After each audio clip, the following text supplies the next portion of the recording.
ये कहानी है निर्धन से धनवान बनने वाले एक प्रतिभाशाली उद्यमी की।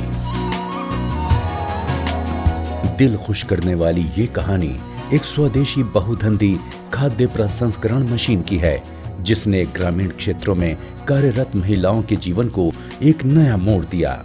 और ये कहानी है कुछ नया कर दिखाने की भावना की, जिसने देश के वंचितों के भाग्य को बदल दिया।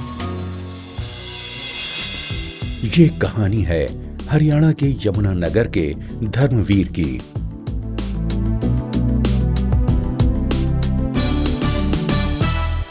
कुछ समय पहले तक वो भी गरीब और कम शिक्षित ग्रामीणों की जमात में शामिल थे। उन्होंने दिल्ली की सड़कों पर रिक्शा चलाकर अपनी आजीविका कमाई। बड़ी मुश्किल से 2 वक्त की रोटी का इंतजाम हो पाता था।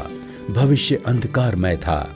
और मैं रिक्शा चला रहा था तो रास्ते में जाते हुए फिएट कार से टकरा गई मेरे को। और जब होश आया तो मेरे को यही लगा कि भाई मेरे जो है ना टांग में दर्द है और मेरे जो है ना चोट लगी हुई है, खून निकला हुआ है, और लोग देख करके चले जाते हैं मेरे को।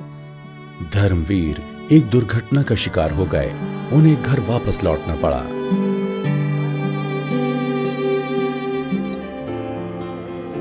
उन्होंने अपनी पुश्तैनी जमीन पर औषधीय पौधों की खेती शुरू कर दी।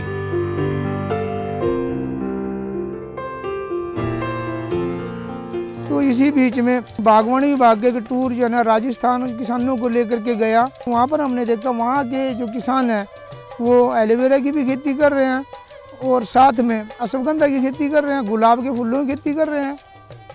और वहीं पर हमने देखा आंवले के लड्डू हमने वहाँ पर खाए।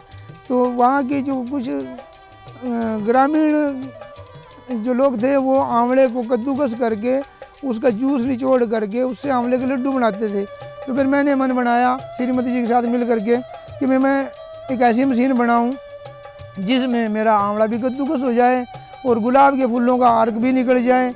और उसके बाद में एक ऐसी मशीन का स्केच बनाया गया जिसमें हम खुम्बी का जो बीज है ये स्टरलाइज भी कर सकते हैं या इससे कुकर के रूप में भी इस्तेमाल कर सकते हैं और इस मशीन को एक मिक्सी के रूप में भी इस्तेमाल कर सकते हैं। यदि हम इसमें आंवला डाल लें तो आंवले की गुठली भी ना टूटे, और यदि इसमें हम हरी मिर्ची डाल लें तो उसकी ये पेस्ट भी बना दें, और यदि इसमें टमाटर डाल लें तो टमाटो केचप भी इसी से बन जाए।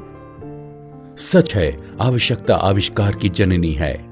धर्मवीर ने विचार करना शुरू कर दिया। कुछ नया सोचने वाले उनके दिमाग और मशीनों के प्रति प्रेम से एक नया विचार सामने आया। क्यों न एक पोर्टेबल बहुधंधी प्रसंस्करण यूनिट बनाई जाए, जिससे आंवला और एलोवेरा का प्रसंस्करण हो सके। केवल 10वीं तक की उनकी शिक्षा ने कुछ नया बनाने के जोश को कम नहीं किया। उन्होंने कड़ी मेहनत की और बहुत जल्दी उनका सपना साकार होने लगा। प्रसंस्करण मशीन विकसित करने के तुरंत बाद उन्होंने अपनी छोटी सी पुश्तैनी भूमि पर आंवला और एलोवेरा की खेती पर पूरा जोर दिया। जल्दी ही नतीजे सामने आने लगे।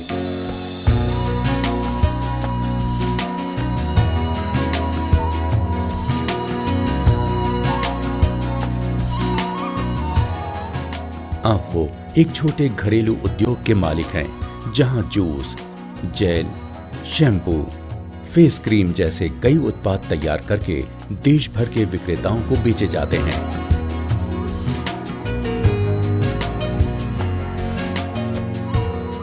उनकी अनोखी मशीन ने इन उत्पादों का बड़े पैमाने पर उत्पादन संभव कर दिया है।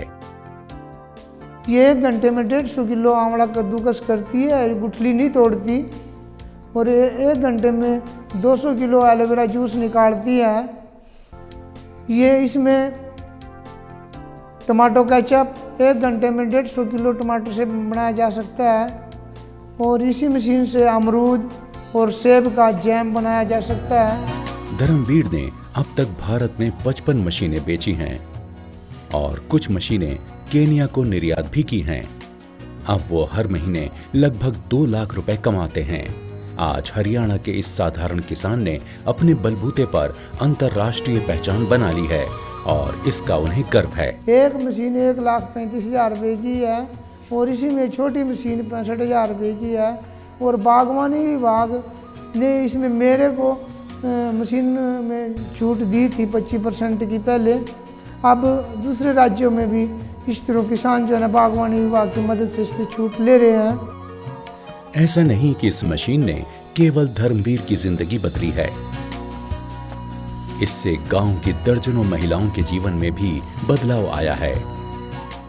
और हमारे गांव की कई महिलाओं को इससे रोजगार मिल रहा है और हमारे ज़िले में के साथ साथ और दूसरे ज़िलों में भी ये मशीन अब किसान लगाने लग गए हैं। और ख़ास तौर पर ज़्यादा इसमें सेल्फ हेल्प ग्रुप और फूड इंडस्ट्री और फार्मेसी और किसान इस मशीन को लगा करके अपना अच्छा प्रोडक्ट बना करके देश में सप्लाई दे रहे हैं। धर्मवीर ने इन्हें अपने एलोवेरा और आंवला प्रसंस्करण यूनिट में रोजगार दिया है।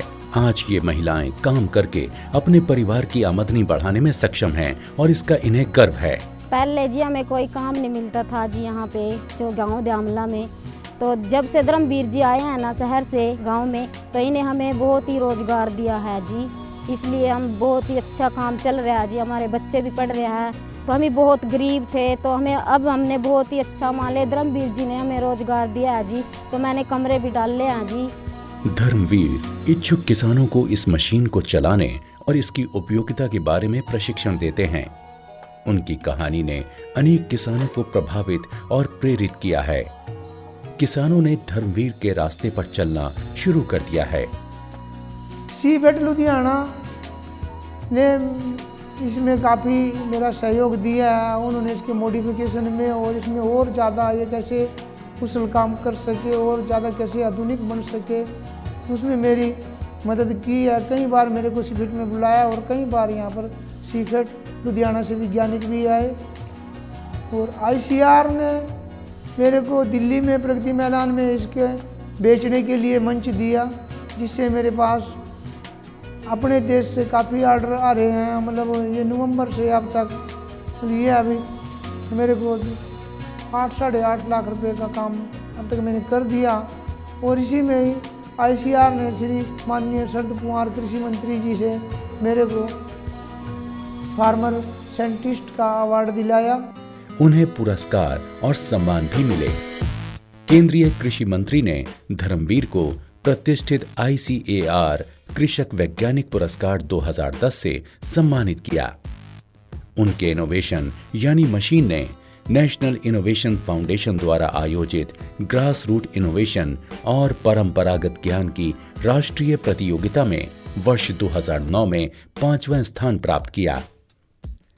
हाल में उन्होंने अपनी मशीन को विज्ञान भवन नई दिल्ली में आयोजित होने वाले भारत अफ्रीका विज्ञान एवं प्रौद्योगिकी मंत्रियों के सम्मेलन में अन्य वैश्विक आविष्कारों के साथ प्रदर्शित किया। उन्होंने भारतीय कृषि अनुसंधान संस्थान नई दिल्ली द्वारा आयोजित कृषि विज्ञान मेले में भी भागीदारी की। उनकी मशीन सदैव जनसाधारण और मीडिया के आकर्षण का केंद्र रहती है। धर्मवीर की कहानी देश भर में छोटे स्तर के उद्यमियों के लिए प्रेरणा का स्रोत है। उन्होंने बेहद कम संसाधनों और बिना किसी सहायता के केवल अपनी मेहनत, लगन और सूझबूझ से एक मशीन बनाई जिसकी उस समय जरूरत थी। इससे न केवल उनकी समस्याएं सुलझीं, बल्कि पूरे क्षेत्र को एक नया जीवन मिला। धर्मवीर और उनकी मशीन एक परिवर्तन का प्रतीक है। बदलाव की ये लहर पूरे ग्रामीण भारत में बह रही है। अब कुछ भी असंभव नहीं। ये बदलाव उपलब्ध संस्थानों का सर्वश्रेष्ठ उपयोग करना जानता है। ये जानता है कि सपने कैसे देखने हैं और उन्हें किस तरह साकार करना है।